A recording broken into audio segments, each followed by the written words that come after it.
ഇന്ധന വില വർധനയിൽ പ്രതിഷേധം കനക്കുന്നതിനിടെ വില കൂട്ടാൻ സമ്മർദ്ദം ശക്തമാക്കി പൊതുമേഖലാ എണ്ണ കമ്പനികൾ. പെട്രോൾ, ഡീസൽ വില 4 മുതൽ 5 രൂപ വരെ വർദ്ധിച്ചേക്കും. ചർച്ചകൾ ആരംഭിച്ചതായി കേന്ദ്ര സർക്കാർ അറിയിക്കുന്നു. അർജുൻ പീതാംബരൻ ലേറ്റസ്റ്റ് അപ്ഡേറ്റുമായി ചേരുകയാണ്. പറയാം അർജുൻ.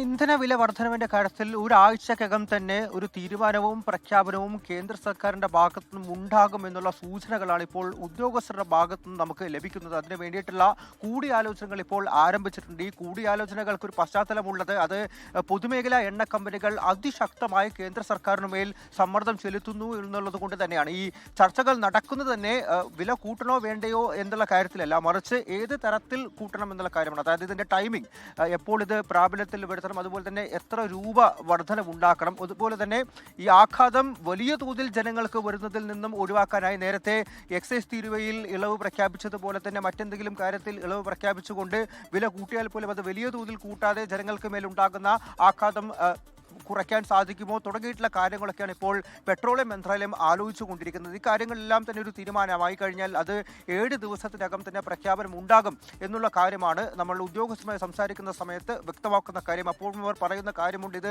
വില വർധന ഉണ്ടാകുക തന്നെ ചെയ്യുമായിരിക്കും. അതായത് അത് അനിവാര്യമായിട്ടുള്ള കാര്യമാണ്. ഇനി ഇതിലധികം കേന്ദ്ര സർക്കാർ പിടിച്ചു നിന്ന് മുന്നോട്ട് പോകുമെന്ന് തോന്നുന്നില്ല എന്നുള്ള കാര്യം തന്നെയാണ്. പ്രത്യേകിച്ചും പശ്ചിമേഷ്യൻ സംഘർഷത്തിൽ യാതൊരു മാറ്റവും ഇല്ലാതെ തുടരുന്നത് കൊണ്ട് തന്നെ, അതായത് ഈ സാമ്പത്തികമായി നോക്കുന്ന സമയത്ത് ഹോർമുസ് കടലിടുക്കിന്റെ കാര്യമാണെങ്കിലും അതല്ലാതെ മറ്റ് ഈ ക്രൂഡ് ഓയിലിന്റെ അടക്കം വില വർധനവിന്റെ കാര്യമാണെങ്കിലും ശരി, അതിൽ നിലവിൽ ഇനി ഇന്ത്യക്ക് പിടിച്ചു നിന്നുകൊണ്ട് മുന്നോട്ട് പോകാൻ സാധിക്കില്ല. അതുകൊണ്ട് ഒരു വില വർധനവ് ഉണ്ടായിരിക്കും. അത് ഒരാഴ്ചക്കകം തന്നെ പ്രഖ്യാപനം ഉണ്ടാകും. അത് ഏത് തരത്തിൽ എത്ര രൂപ വർദ്ധിപ്പിക്കണം, ഇപ്പോൾ പ്രാബല്യത്തിൽ വരുത്തണം, ജനങ്ങൾക്ക് മേലുള്ള ആഘാതം കുറയ്ക്കാൻ എന്തൊക്കെ നടപടികൾ സ്വീകരിക്കാം എന്നുള്ള കാര്യമാണ് ഇപ്പോൾ എന്തായാലും കേന്ദ്ര സർക്കാർ ആലോചിച്ചുകൊണ്ടിരിക്കുന്നത്. പ്രത്യേകിച്ചും എണ്ണ കമ്പനികൾ വലിയ തോതിൽ നഷ്ടം സഹിക്കുന്ന ഒരു അവസ്ഥയിൽ തന്നെയാണ് കേന്ദ്ര സർക്കാർ ആ ഒരു ആലോചനകളിലേക്ക് കടന്നിട്ടുള്ളതും. അപ്പോൾ അവർക്ക് മേലുള്ള ഇപ്പോഴുള്ള സമ്മർദ്ദം എല്ലാം തന്നെ കണക്കിലെടുത്തുകൊണ്ടും ഗാർഹിക സിലിണ്ടറുകൾക്കും ഏകദേശം 50 രൂപയുടെ വില വർധന ഉണ്ടാകുമെന്നാണ് ഇപ്പോൾ റിപ്പോർട്ടുകൾ സൂചിപ്പിക്കുന്നത്. SK